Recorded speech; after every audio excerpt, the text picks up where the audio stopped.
బాగున్నారా? నేను మీ శ్రీదేవి హెర్బల్ ఛానల్‌కి స్వాగతం. మీ అందరికి నమస్కారం. అయితే భక్తి, జ్ఞానము, వైరాగ్యము, భక్తి, జ్ఞాన వైరాగ్య, ముక్తి, మోక్ష సోపానం గురించి మనం ఆలోచించాలి. భక్తి ఎల్‌కేజీయే.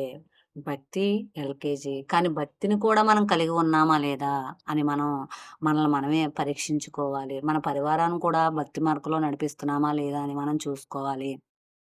ఈ భక్తి చేయగా చేయగా మనకి భక్తిదేవి అనుగ్రహం కలుగుతుంది. భగవానుడు చేరేటందుకు తోవ దొరుకుతుంది.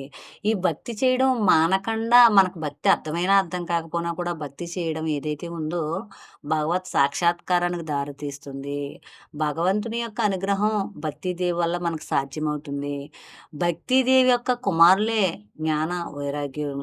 అసలు భక్తే లేనప్పుడు జ్ఞానం ఎప్పుడు కలుగుతుంది? వైరాగ్యం ఎప్పుడు కలుగుతుంది? అవి వృద్ధి ఎప్పుడు చెందుతాయి? నరజన్మ నానాటికి చావుకి దగ్గరైపోతుంది. రోజు రోజు పుట్టినరోజులొస్తున్నాయంటే మన ఆయుష్ తగ్గిపోతుంది కదా! మనం భక్తి ఎంతవరకు చేస్తున్నాం? అసల భక్తిని మనం ఆచరిస్తున్నామా? భక్తిని మనం కలిగి ఉంటున్నామా? భక్తి మన బంధువులతో పాటు కలిగి ఉంటున్నామా? మన కుటుంబంతో పాటు కలిగి ఉంటున్నామా? భక్తి విశిష్టత మనం తెలుసుకోవాలి. భక్తిని మనం ఆదరభావంతో చూడడం కాదు. భక్తి మనమైపోవాలి. భక్తి రూపమే మనమైపోతే భగవానుని చేరుకునేటటువంటి మార్గం సుగమమవుతుంది. అందరూ భక్తి కలిగి వర్తించండి. భక్తి నేర్చుకోండి. భక్తి మీ పరివారానికి అలవాటు చేయండి. భక్తి మీ బంధువుల్లో కూడా అలవాటు చేయండి.